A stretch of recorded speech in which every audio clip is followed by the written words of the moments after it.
First, we remove the bezel from the screen. You work from the inside of the screen and slowly lift up the tabs and pull it towards the screen, away from the corner into the screen. That will help relieve the plastic tabs and to avoid breaking them. They're really thin plastics. They look flimsy, but they're quite durable, but also really fragile at the clip, so you just gotta be gentle. If you feel any resistance, you can just stop, go to the other corner, or in this instance I use a flat screwdriver to give myself a bit of leverage.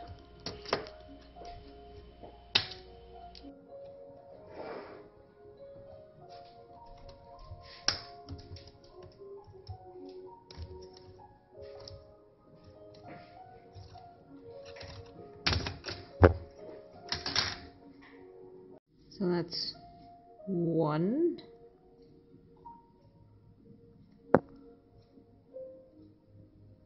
2, 3, 4. It's only 4 screws that you need to remove.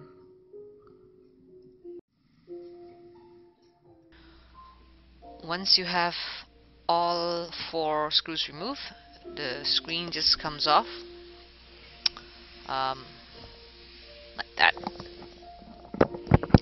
And this is a really neat design where it's only connected by 1 wire and 1 connector, so there's no other flimsy wires to mess with.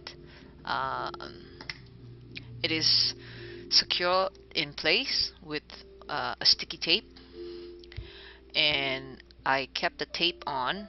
I like to keep the tape on just because it has serial numbers on it. Possibly down the road if you need to replace that. But in any case,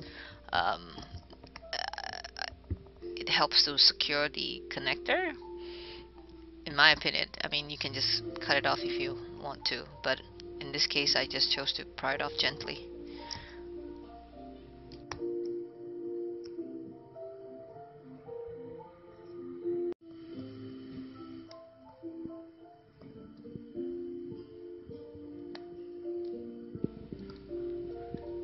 Just carefully remove the clips on both sides.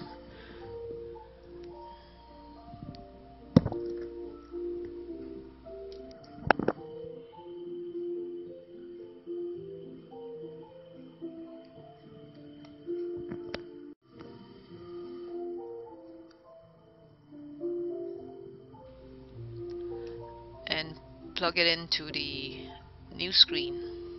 You can just put one side in and then slowly nudge it in and then let it clip in place. When both, you will hear clicks when both sides are secured.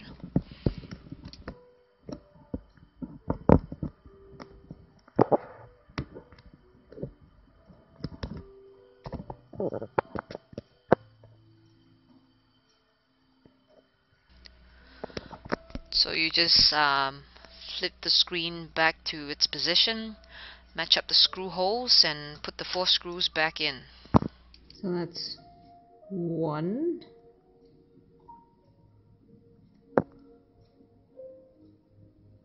2, 3, 4. It's only 4 screws that you need to remove.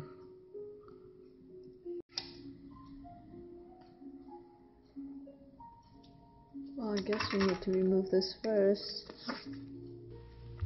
There was a bit of a repetition with the screws because I actually removed extra screws more than I needed initially. Just a recap there. So now we carefully snap the bezel back on, just using the clips around the corners. Very gently, There's no need for any force at all. They should just clip in nicely because you don't want to break them and have a gaping gap.